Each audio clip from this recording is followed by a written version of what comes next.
Hello, pre-cal students.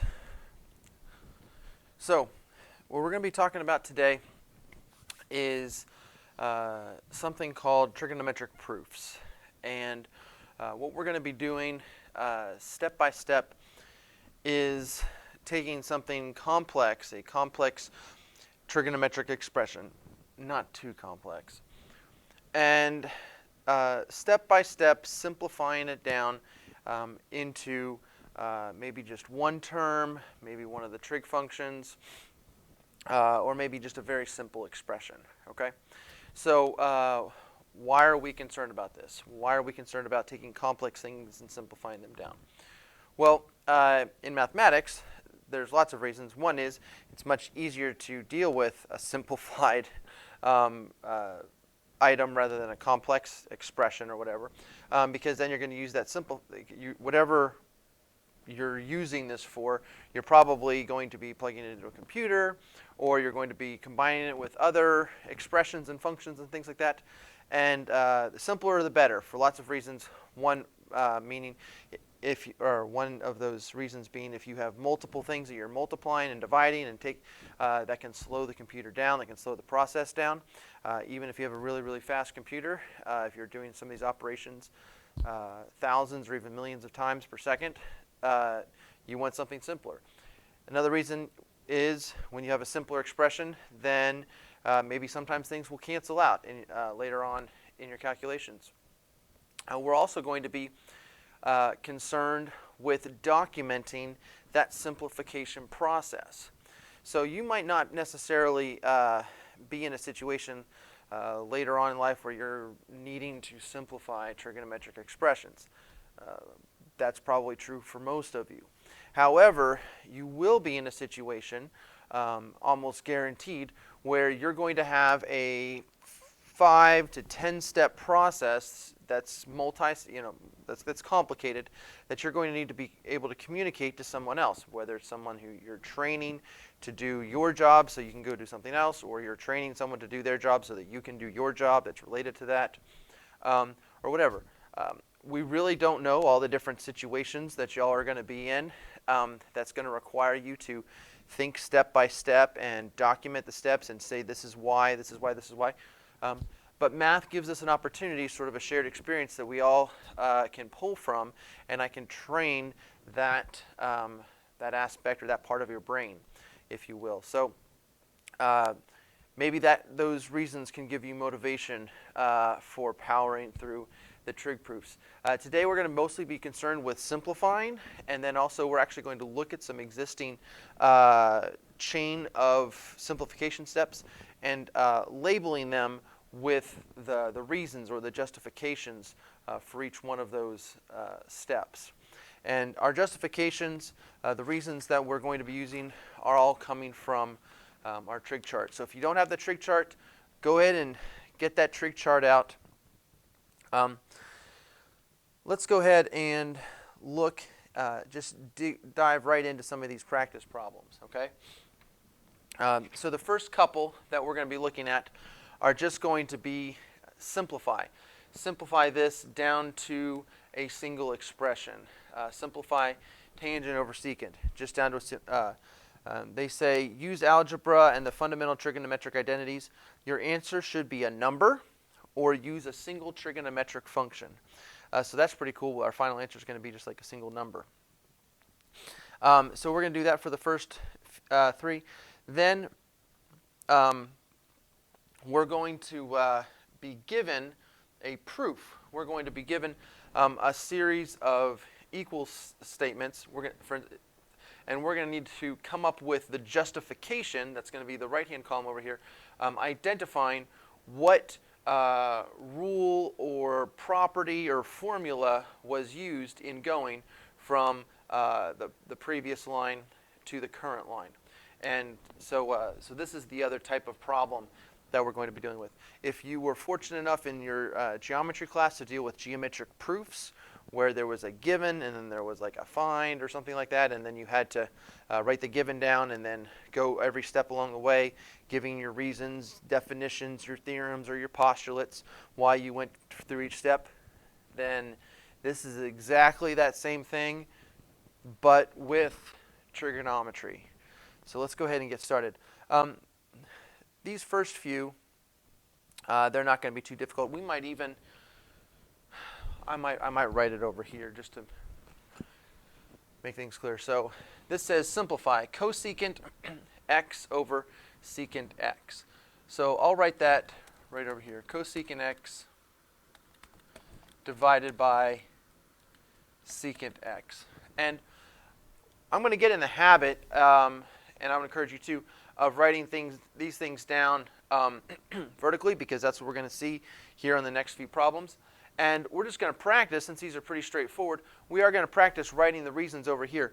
Though for these first few problems, that's not going to be required. For the next homework, Trig Proofs 2 and Trig Proofs 3, you're going to have to do this whole thing from scratch. So we might as well kind of get in the habit early on here. So that's just what's given to us. So over here, I'll write given. These are my statements. These are my justifications. These are the reasons here. So the first thing I'm going to do is I'm going to notice, well, cosecant and secant, those are the sort of complex versions. I want to get things down to sines and cosines if I can.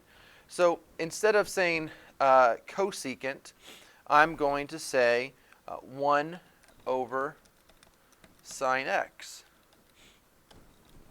And then instead of saying secant, I'm going to say 1 over cosine x. And if you look in your trig chart, those relationships, cosecant is 1 over sine and secant is 1 over cosine, are called the reciprocal identities. So since I'm using the same property for both of those, or same identity, then then that's allowed. Normally, I only want to do one simplification step at a time, but in this case, since both of those are the same, utilizing the same property, then I'm in good shape here. So we'll say reciprocal identities. We're going to see this kind of situation quite a lot, a fraction of fractions. And a lot of times what we're going to want to do is just turn that into a single fraction or a single term. So I'm going to do my fraction math, write my numerator, 1 over sine x, and then instead of dividing by this, by the denominator, I will multiply by, flip it, the reciprocal of the denominator. So cosine x over 1. And that's just algebra. That's just algebraic properties, algebraic rules. So I'll just put algebra here. When you're later on doing your steps, the algebra is what Alex will give you as one of the drop-down options there. Okay, so then doing some fraction multiplication, 1 times cosine is cosine. Sine times 1 is sine.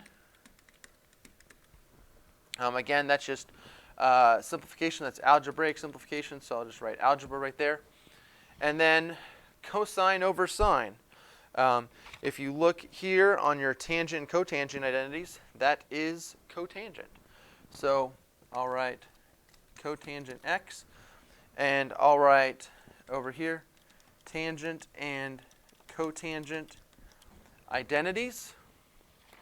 And that is my answer. So on Alex, what you would type in, or just type it, you click the button that said cotangent, you'd hit X, and you'd be done. You would not need to do all these steps for this particular problem. Okay, I'll step aside here. You can pause it. And I don't need to wait for you to copy it down because you can pause it. So let's go to the next one. This one has tangent x over secant x.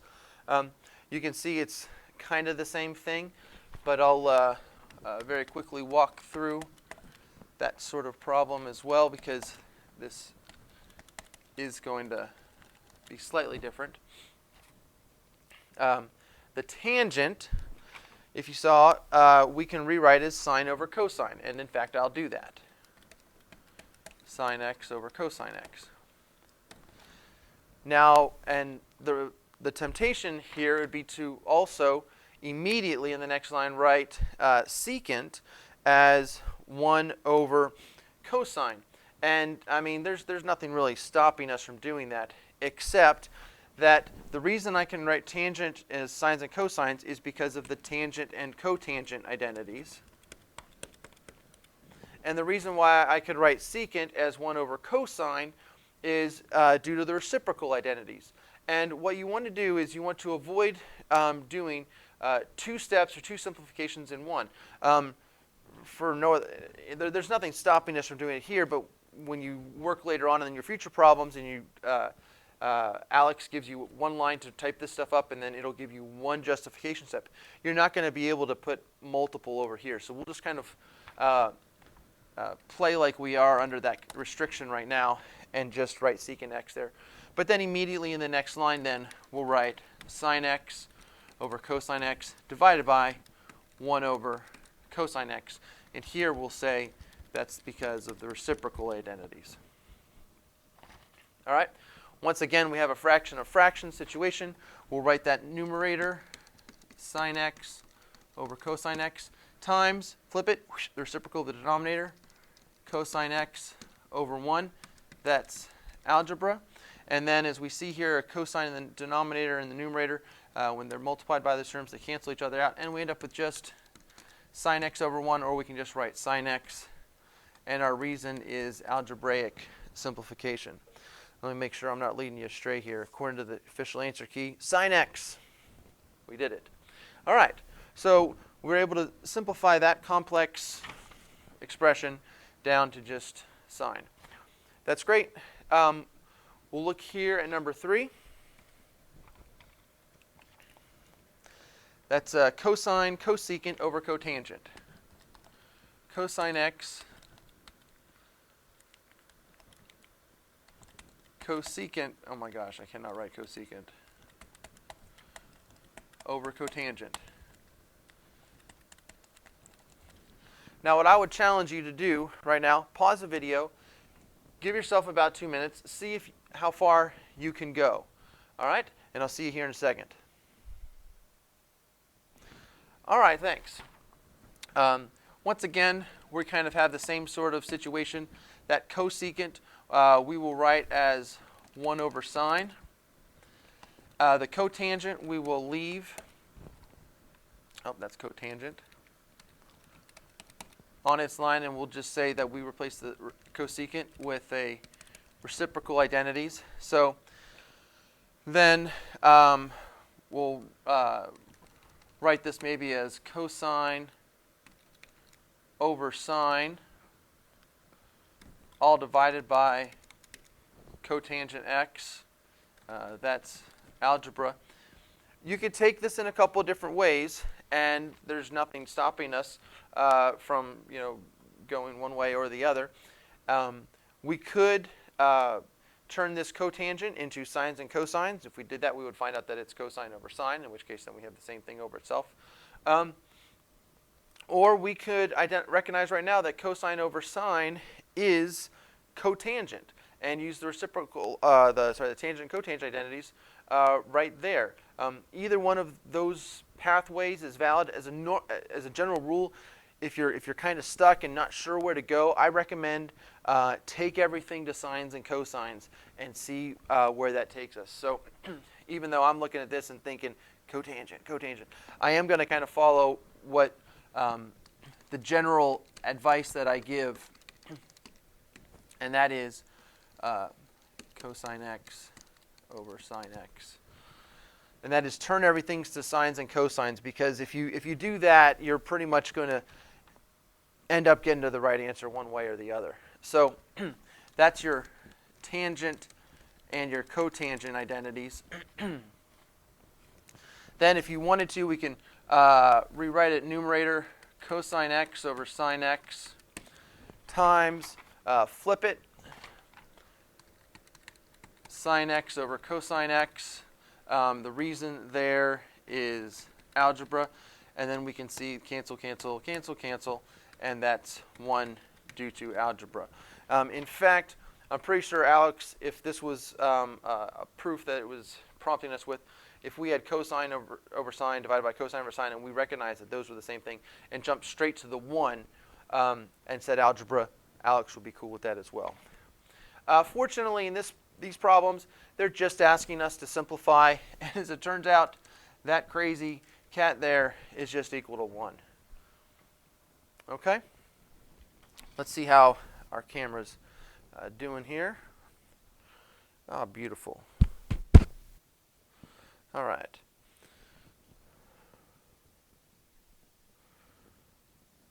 That's going to be end of part 1. We'll pick up part 2 here in a second.